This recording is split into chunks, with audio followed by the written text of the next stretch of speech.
وعلى آله وأصحابه أجمعين وعلى كل من تبعهم بإحسان إلى أما بعد. اتوار کے دن میں کچھ ساتھی حاضر ہو جاتے تھے اور ان سے کچھ دین کی بات کرنے کا موقع ملتا تھا.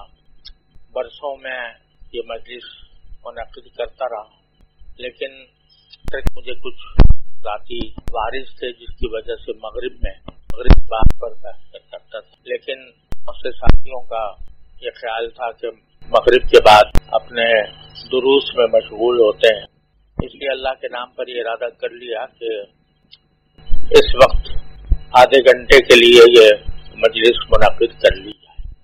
اس مجلس کا کوئی خاص اس کا مقصد یہ ہے کہ ہم سب الحمدللہ مسلمان ہیں. اللہ تعالیٰ نے اپنے فضل و کرم سے ہمیں اسلام کی دولت عطا فرمائی، لیکن اسلام کے جو تقاضے ہیں اور اس کے لیے مال کی ضرورت ہے، ان چیزوں سے ہم اپنی عملی زندگی میں بکثرت ان میں کوتاہیوں میں مبتلا رہتے ہیں اور ایمان کے تمام تقاضوں پر عمل کرنا مشکل ہوتا ہے یا یہ عادت نہیں ہوتی. تو کچھ دیر اگر ہم بیٹھ کر آپس میں اس بات کا کر لیا کریں کہ ہمیں اپنی اصلاح کے لیے کیا کچھ کرنا ہے، تو اس میں سبھی کا فائدہ ہوتا ہے. تو میں تو اسی نیت سے اس مجلس کو منعقد کرتا ہوں کہ خود اپنی اصلاح بھی مقصود ہوتی ہے اور اپنے واسطے سے سامعین کی بھی کو بھی اللہ تبارک و تعالی توفیق عطا فرماتے تھے، کیونکہ یہ مذاکرے کی مجلس کبھی بھی بیکار نہیں ہوتی. حضرات صحابہ کرام رضی اللہ تعالیٰ عنہم سے زیادہ کون دین کے تقاضوں پر عمل کرنے والا ہوگا، لیکن وہ صحابہ کرام بھی بعض اوقات آپس میں اس لیے بیٹھتے تھے کہ اپنا ایمان تازہ کریں. حضرت معاذ بن جبل رضی اللہ تعالیٰ عنہ جو نبی کریم وہ بھی ایک بعض اپنے ساتھیوں سے خطاب کر کے کہتے تھے کہ اجلس بنا نؤمن ساعۃ. متعلقین میں سے تھے حضرت اسود ابن ہلال رحمۃ اللہ علیہ.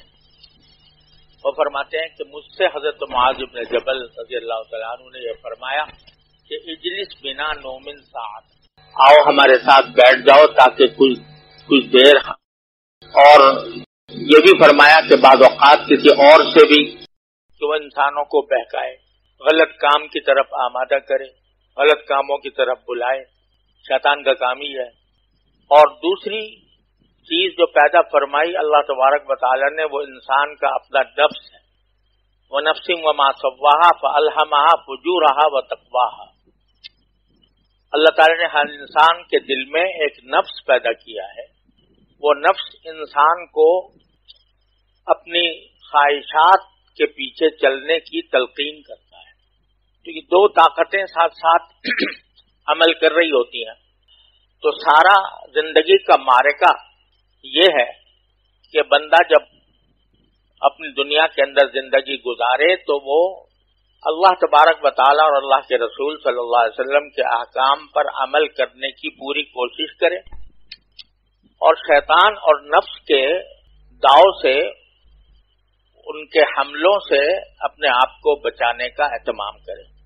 اس معرکے میں نظری اعتبار سے تو آدمی کو ہر مسلمان کو یہ معلوم ہوتا ہے کہ بھئی کیا چیز فرض ہے، کیا چیز سنت ہے، کیا مستحب ہے، کون سی چیزیں گناہ ہیں، کون سی چیزیں ناجائز ہیں. نظری اعتبار سے، علمی اعتبار سے عام طور سے ایک مسلمان کو یہ باتیں معلوم ہوتی ہیں. کون کہتا ہے کہ جھوٹ بولنا جائز ہے؟ کون سمجھتا ہے کہ جھوٹ بولنا جائز ہے؟ ہر مسلمان کو پتا ہے جھوٹ بولنا حرام ہے. کون کہتا ہے کہ غیبت حرام نہیں ہے؟ ہر انسان جانتا ہے، ہر مسلمان جانتا ہے غیبت کرنا حرام ہے. کون یہ کہتا ہے کہ چوری جائز ہے؟ سب مانتے ہیں کہ چوری حرام ہے.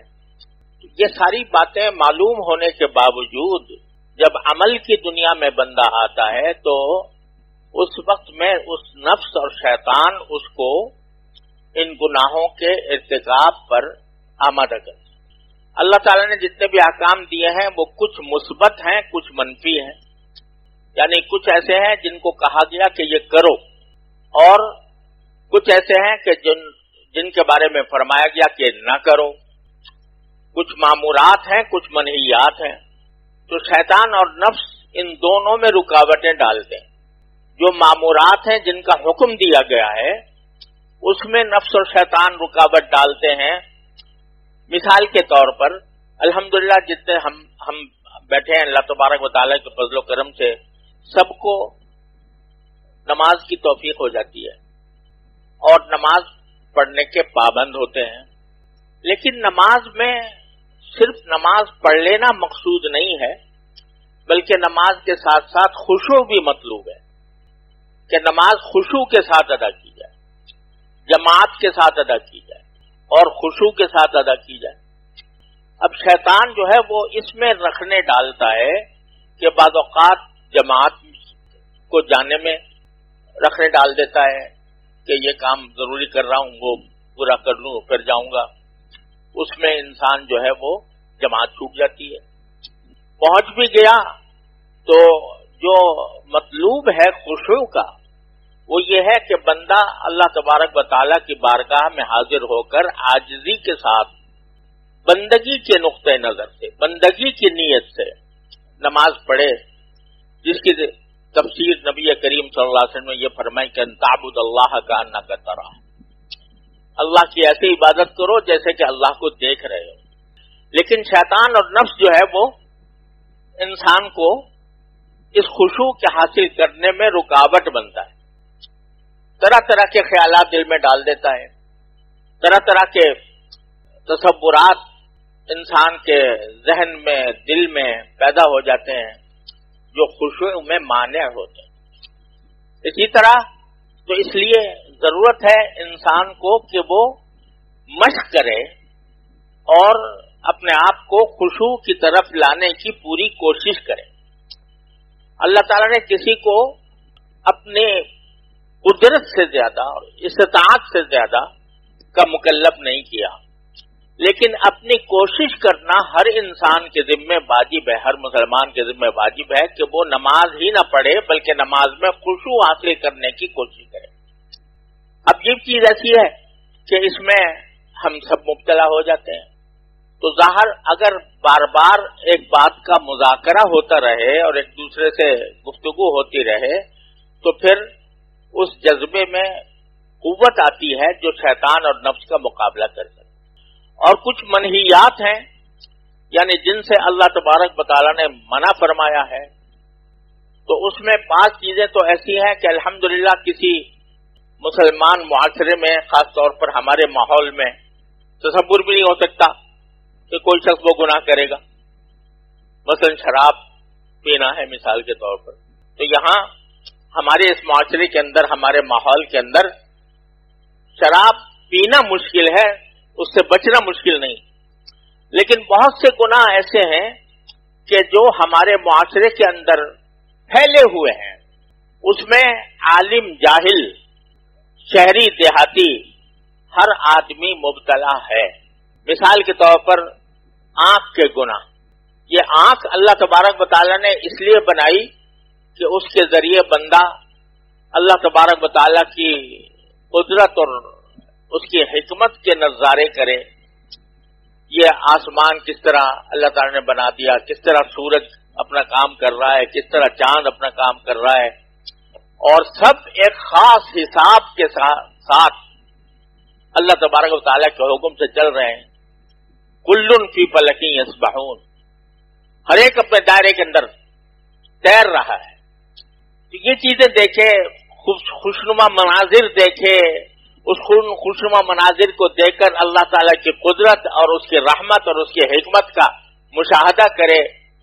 یہ آنکھ اس لیے بنائی اللہ تبارک و تعالیٰ نے, یہ اس لیے بنائی ہے کہ بندہ اپنے والدین کو دیکھے اور ایک مرتبہ اگر محبت کی نگاہ سے والدین کو دیکھ لیا جائے, بعض روایتوں میں فرمایا گیا کہ اس کا حج اور عمرے کے برابر ثواب ملتا ہے. یہ آنکھ اس لیے بنائی گئی کہ انسان اپنی ضروریات کو پورا کر سکے, راستہ دیکھ سکے.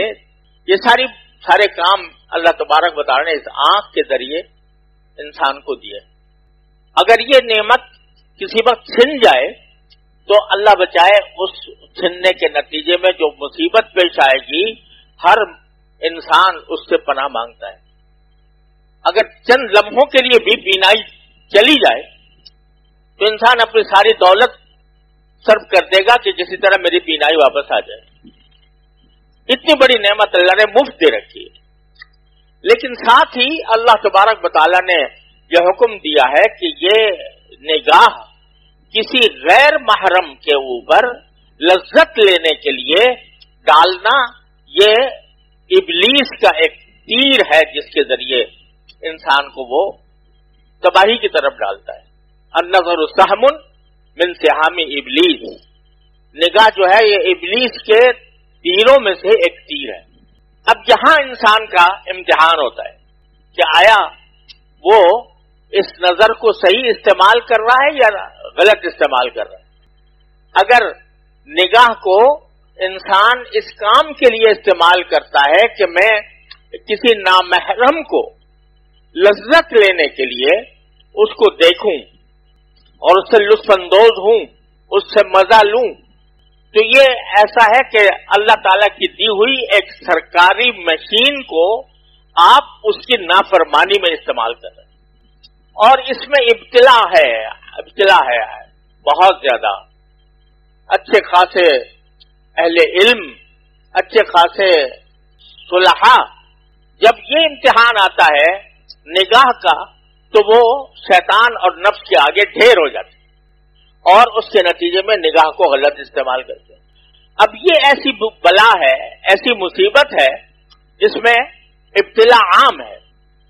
لیکن جب ہم باہم بیٹھ کر اس کے طریقے پر غور کریں کہ کس طرح ہم اس سے بچ سکتے ہیں، نظر کو غلط استعمال کرنے سے بچ سکتے ہیں اور اس کے طریقے کیا ہوتے ہیں، جب ہم آپس میں بیٹھ کر اس کا مذاکرہ کریں تو اللہ تبارک و تعالیٰ کی رحمت سے امید ہوتی ہے کہ اللہ تعالیٰ ہمیں اس بلا سے بچا لے.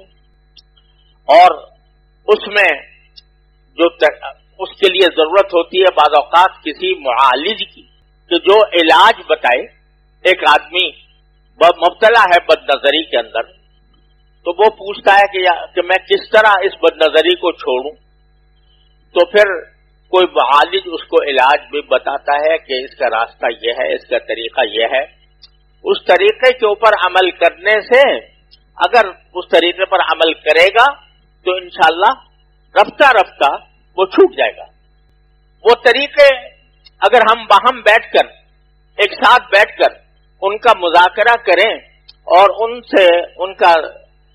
ان کو آپس میں ایک دوسرے سے ذکر کریں تو کچھ بعید نہیں ہے کہ اللہ تبارک و تعالیٰ ان کے ذریعے ہمیں اس بلا سے نکال دے.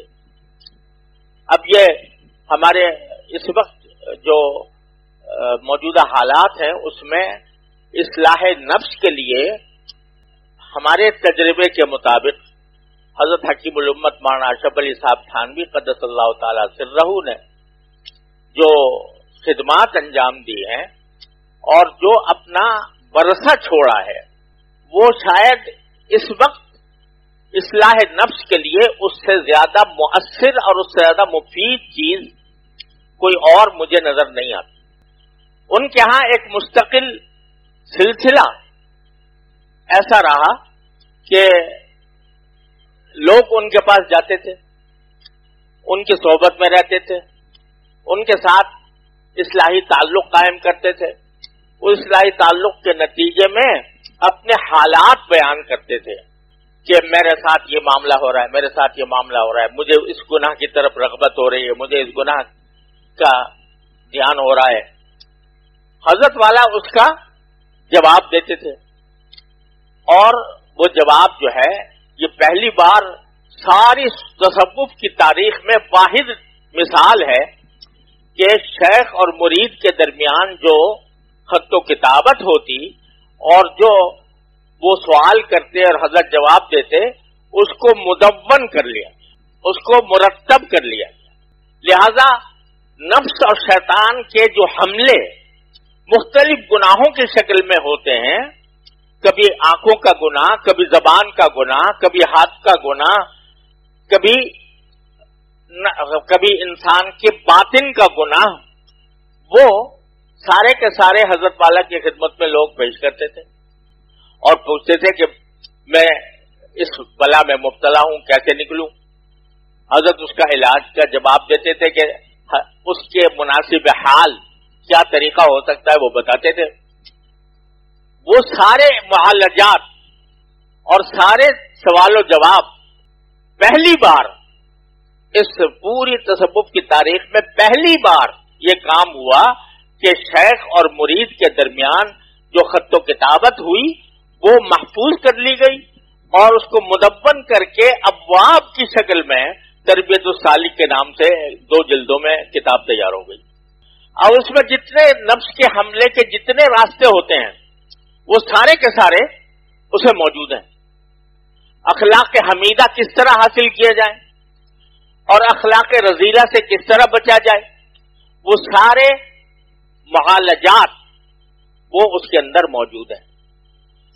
تو اللہ تبارک و تعالیٰ نے حضرت والا سے یہ تجدیدی کام لیا کہ ہم جیسے لوگوں کو جن حالات سے سابقہ پیش آتا ہے اور نفس و شیطان کے جن مقاصد سے ہم دوچار ہوتے ہیں ان میں سے کوئی چیز ایسی نہیں ہے جس کا کہ اس میں علاج موجود نہ ہو اور اس کو لوگ عمل کریں تو اس سے بچ سکتے ہیں.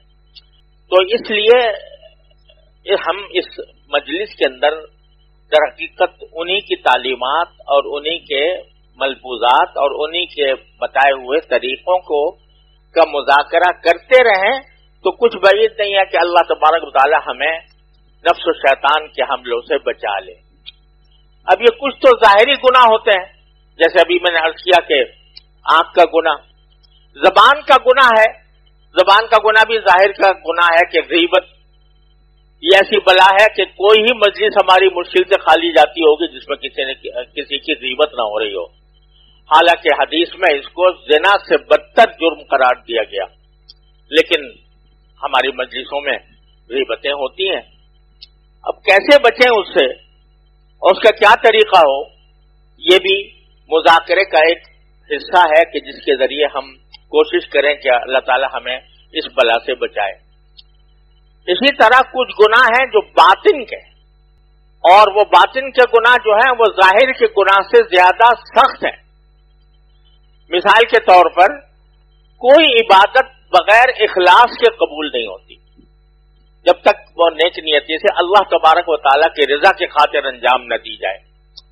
تو اگر اللہ کی رضا کی نیت ہے تو اخلاص ہے، اور اگر اس میں ریاکاری ہے، دوسرے کو دکھاوا ہے، تو وہ عبادت بیکار ہے بلکہ گناہ ہے. بلکہ بعض روایتوں میں اس کو شرک سے تعبیر کیا گیا ہے کہ من صلی یرائی فقد اشرک باللہ، جو ریاکاری کے لیے نماز پڑھے وہ اس نے گویا اللہ کے ساتھ شریک کیا مخلوق کو. من صام یرائی فقد اشرک باللہ، جو دکھاوے کے لیے روزے رکھے تو اس کو گویا اللہ کے ساتھ کسی کو شریک کیا. اب یہ ریاکاری جو ہے یہ ایک ایسا زبردست گناہ ہے جس کا تعلق اعضاء و جوارح سے نہیں ہے بلکہ اس کا تعلق دل سے ہے، ارادے سے ہے. یہ باطن کا گناہ ہے. اسی طرح کبر ہے، یعنی تکبر، اپنے آپ کو دوسرے سے بڑا سمجھنا، دوسرے سے افضل سمجھنا. یہ ایسی مصیبت ہے کہ بہت سی بیماریوں کی جڑ ہے، بہت سے امراض کی جڑ ہے. اسی کبر کے نتیجے میں غصہ ہوتا ہے اور غصے کے اندر آدمی حدود سے تجاوز کر جاتا ہے. اسی کبر کے نتیجے میں دوسرے کی توہین کرتا ہے. اسی کبر کے نتیجے میں دوسرے کو برا بھلا کہتا ہے، گالی دیتا ہے، دوسرے کی عزت پر حملے کرتا ہے، اس کی پگڑی اچھالتا ہے. یہ ساری جو برائیاں اور گناہ ہو رہے ہیں وہ کبر کی وجہ سے. اب کبر ایسی بیماری ہے کہ بسا اوقات خود متکبر کو معلوم نہیں ہوتا کہ میں تکبر میں مبتلا ہوں، کبر میں مبتلا ہوں. بعض اوقات وہ سمجھتا ہے، کوئی متکبر دنیا میں شاید ایسا نہیں ہوگا جو یہ سمجھتا ہوں میں متکبر ہوں. وہ تو اپنے آپ کو بالکل ٹھیک ٹھاک سمجھتا ہے. اگر ٹھیک ٹھاک نہ سمجھتا تو تکبر ہی کیوں کرتا؟ وہ یہ سمجھتا ہے کہ میں بہت زیادہ میں صحیح راستے پر ہوں اور دوسروں سے زیادہ میں جانتا ہوں، دوسروں سے زیادہ میں علم رکھتا ہوں، دوسروں سے زیادہ میں صحیح عمل کرتا ہوں، یہ کبر کی بیماری اگر پیدا ہو جاتی ہے تو خود انسان کو اس کا بسا اوقات پتہ نہیں لگتا. تو کیا ہوتا ہے کہ اس میں جو شیخ ہوتا ہے یا جس سے کہ جو معالج ہوتا ہے وہ پہچانتا ہے کہ اس میں کبر ہے یا نہیں ہے اور پھر اس کا علاج بھی تجویز کرتا ہے. تو اللہ تبارک و تعالیٰ کے فضل و کرم سے وہ کیا کیا علاج ہوتے ہیں کبر کے وہ بھی حضرت والا نے اپنے مواعظ میں، ملفوظات میں، تربیت السالک میں ان کا تفصیلی بیان فرمایا. حسد ہے، حسد پیدا ہو جاتا ہے اور یہ بیماریاں جو میں ذکر کر رہا ہوں اللہ بچائے یہ اہل علم میں زیادہ ہوتی، یعنی مثلا اہل علم ہیں اور ان کے دل میں یہ تصور پیدا ہو گیا کہ میں دوسروں کے سے آگے بڑھ جاؤں اور شہرت میری زیادہ ہو جائے، لوگ مجھے زیادہ مقدس سمجھیں، لوگ مجھے زیادہ بڑا عالم سمجھیں. یہ اخلاص کے خلاف ریاکاری ہو گئی، حب جاہ ہو گیا. اسی طرح بعض اوقات جب آدمی کسی علم میں اللہ تبارک و تعالی نے اس کو کوئی مقام دے دیا، یعنی کوئی علم اچھا اس کو حاصل ہو گیا، تو وہ سمجھتا ہے کہ میں بہت بڑا علامہ ہو گیا اور میں دوسرے جو ہیں وہ میرے آگے کچھ بھی حقیقت نہیں رکھتے علم کے اعتبار سے. یہ کبر پیدا کر دیتی ہے. تو یہ ساری بیماریاں بسا اوقات اہل علم کے اندر بھی پیدا ہو جاتی ہیں. حب جاہ کی بیماری، کبر کی بیماری اور ریاکاری کی بیماری، شہرت پسندی کہ میری شہرت ہو جائے لوگوں میں. اور حدیث میں رسول کریم صلی اللہ علیہ وسلم نے فرمایا من سمع اللہ بہ، جو شخص اپنی شہرت کی کوشش کرتا ہے تو اللہ تعالیٰ اس کی بدنامی کر دیتے ہیں، وہ بدنام ہو جاتے آخرت میں. یہ ساری بیماریاں ہیں جن میں ہم لوگ نفس اور شیطان کے اثر سے مبتلا ہو جاتے ہیں اور ان کا جب تک علاج نہ کیا جائے تو یہ نفس اور شیطان ہمیں بہکا کر اللہ بچائے جہنم کے گڑھے کی طرف لے جاتے ہیں. تو باہم اگر مذاکرہ ہوتا رہے اور ہم ایک دوسرے سے ان باتوں کا تذکرہ کرتے رہیں تو امید ہے کہ انشاءاللہ رفتہ رفتہ یہ باتیں ہمارے دلوں میں اتر جائیں اور ہم جن برائیوں میں غلطیوں میں مبتلا ہیں ان کی اصلاح ہو جائے. حسد ہے، میں جیسے حسد کا ذکر کر رہا تھا تو حسد یہ ایک ایسی بیماری ہے کہ اکثر و بیشتر پیدا ہو جاتی ہے. کسی آدمی کو دنیا کے اعتبار سے مال زیادہ مل گیا، دنیاوی مرتبہ اس کو حاصل ہو گیا، مجھے حاصل نہیں ہوا، تو میرے دل میں جلن پیدا ہو جاتی ہے اس کے خلاف. کسی کے علم کا شہرہ زیادہ ہو گیا، میرا نہیں ہوا، تو میرے دل میں یہ خیال پیدا ہو جاتا ہے کہ بھئی یہ مجھ سے آگے بڑھ گیا. کسی آدمی کو اگر اچھی گاڑی میسر ہے تو وہ یہ سوچتا ہے کہ بھئی یہ مجھ سے آگے بڑھ گیا، مجھے کیوں نہ ہوئی. اس قسم کی جو کیفیات ہیں وہ انسان کے دل میں حسد پیدا کر دیتی ہیں. تو اس کا کیا علاج ہوگا، کس طرح اس کا علاج کیا جائے گا. اسی طرح بغض ہو جاتا ہے. کسی انسان سے ایسی نفرت ہوئی کہ بغض ہو گیا. بغض کے معنی یہ کہ اب میں چاہتا ہوں کہ یہ ذلیل ہو، یہ خوار ہو، اس کو تکلیف پہنچے، اس کو دنیا کے اندر بدنام ہو. یہ بغض پیدا ہو گیا کسی شخص. اور یہ بغض ایسی مصیبت ہے اللہ بچائے کہ حدیث میں آتا ہے کہ شب قدر میں اللہ تبارک و تعالی انسانوں کی مغفرت فرماتے ہیں، اتنے زیادہ انسانوں کی کہ جتنے بنو کلب کی بکریوں کے جسم پر جو بال ہیں. بنو کلب کے قبیلہ تھا، اس کی بکریاں بے شمار تھیں اور ہر بکری کے اوپر بے شمار بال تھے. تو فرمایا کہ شب قدر میں اتنے لوگوں کی مغفرت فرماتے ہیں جتنا بنو کلب کی بکریوں کے بال ہیں. لیکن دو آدمیوں کی مغفرت کا فرمایا نہیں ہوتی اس میں. ایک وہ کہ جو پاؤں اپنا پاجامہ ٹخنوں سے نیچے رکھے، اور جو کبر کی علامت ہے، اور دوسرے وہ جو دوسرے سے کسی سے بغض رکھتا ہو.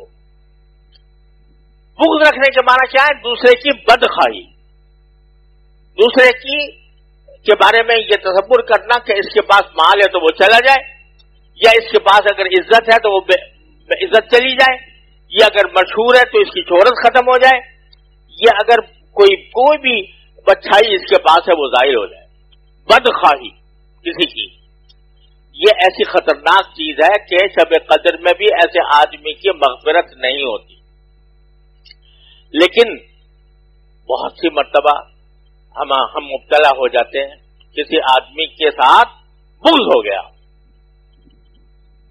اب کسی خاص وجہ سے بغض ہو، اگر اس وجہ سے بغض ہے کہ وہ مثال کے طور پر کوئی بہت فاسق فاجر ہے، اور فاسق فاجر ہونے کی وجہ سے فسق اور فجور کی وجہ سے بغض ہے، تو یہ تو عین ایمان کا تقاضا ہے کہ محبت بھی اللہ کے لیے ہو اور بغض بھی اللہ کے لیے ہو.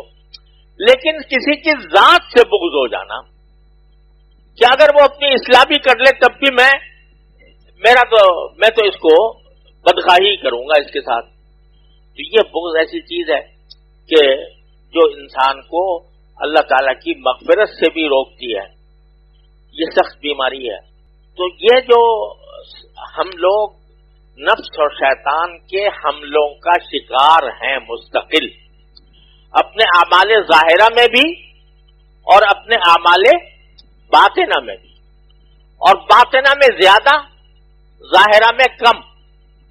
میں اس ماحول کی بات کر رہا ہوں جو ہمارا اپنا ماحول ہے، کہ اس ماحول کے اندر الحمدللہ جو ظاہری اعمال ہیں وہ کرنے کی توفیق ہو جاتی ہے، جیسی کیسی ہوتی ہے، لیکن وہ بھی اللہ تعالیٰ کا کرم ہے، فضل ہے، انعام ہے کہ وہ توفیق ہو رہی ہے. نماز پڑھ رہے ہیں، رمضان کا مہینہ آتا ہے روزہ رکھ لیتے ہیں، جب حج کے لیے استطاعت ہوتی ہے تو حج کر لیتے ہیں، عمرہ کر لیتے ہیں.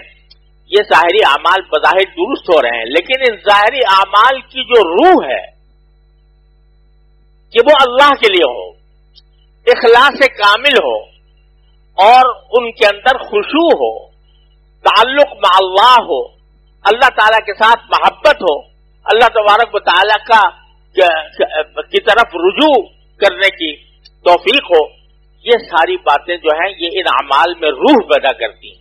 وہ روح کیسے پیدا ہو؟ تو اس کا ہی تعلق اسی کو یہ موضوع ہے در حقیقت تصوف کا. نام اس کا تصوف رکھ لو، طریقت رکھ لو، سلوک رکھ لو، احسان رکھ لو، تزکیہ رکھ لو، جو چاہے اس تعبیر کر لو. لیکن اعمال کے اندر روح پیدا کرنا جو اللہ تعالیٰ کے ہاں مقبول ہونے کی شرط ہے، یہ ہے اصل مقصود. اسی طرح ان گناہوں سے بچنا کہ جو ظاہر کے گناہوں سے بھی بچنا اور باطن کے گناہوں سے بھی بچنا، یہ ہے دوسرا عظیم مقصود. اس کو کس طرح حاصل کیا جائے، اس کے کچھ طریقے ہیں جو بزرگوں نے بتائے ہیں. اس کے طریقے ہیں جن کی تلقین فرمائی گئی ہے، اور خاص طور پر حضرت حکیم الامت قدس اللہ تعالیٰ سرہ کے مواعظ میں، ملفوظات میں، ان کے خطوط میں یہ چیز موجود ہے. اس کا اگر ہم باہم مذاکرہ کریں گے تو انشاءاللہ اللہ تعالیٰ سے امید ہے اس کی رحمت سے کہ مذاکرہ کرنے کے نتیجے میں ہمارے اندر ہمت پیدا ہو. ہمت پیدا ہوگی تو پھر ہمت ہی تمام کاموں کی اصل اور بنیاد ہے. جہاں کہیں غلطی ہوتی ہے یا شیطان اور نفس کا غلبہ ہوتا ہے، وہ اس وجہ سے ہوتا ہے کہ ہمارے اندر ہمت نہیں، شیطان کا مقابلہ کرنے کی، نفس کا مقابلہ کرنے کی طاقت نہیں ہے. جب باہم ایک بیٹھتے ہیں اور مذاکرہ ہوتا ہے تو اس سے کچھ ہمت میں بیداری پیدا ہوتی ہے.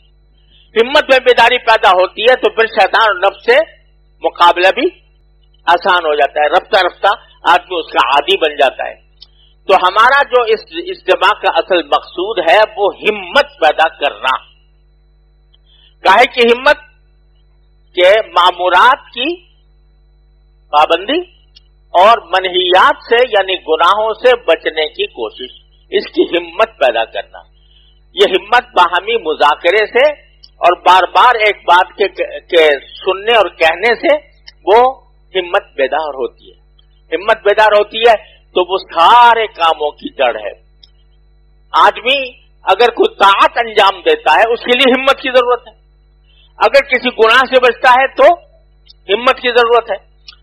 ہمت ہر حال میں جو بنیاد ہے وہ ہمت کو مضبوط کرنا ہے، ہمت کو تقویت پہنچانا ہے، ہمت کو تازہ کرنا ہے. تو یہ مجلس جو ہے در حقیقت اس کام کے لیے ہے. اب اس میں بعض اوقات ہم کسی کوئی آیت ذہن میں آ جاتی ہے اس پر بات کر لیتے ہیں، کبھی حدیث آ جاتی ہے اس حدیث پر بات کر لیتے ہیں، کبھی کسی بزرگ کا مقبولہ آ جاتا ہے اس پر بات کر لیتے ہیں.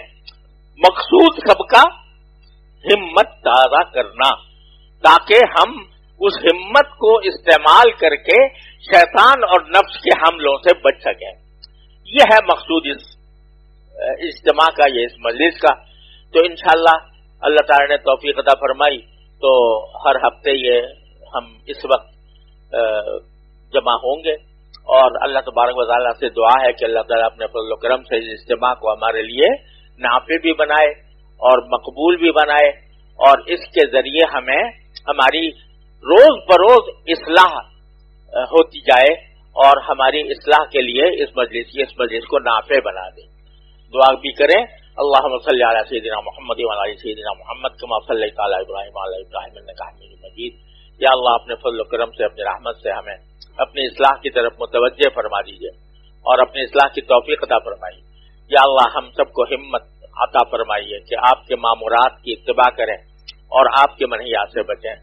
اللہم لا تدع لنا ذنبا الا غفرتہ ولا ہما الا فرجتہ ولا دینا الا قضیتہ ولا حاجۃ من حوائج الدنیا والآخرہ الا قضیتها ویسرتها یا ارحم الراحمین. وصلی اللہ تعالی علی خیر خلق.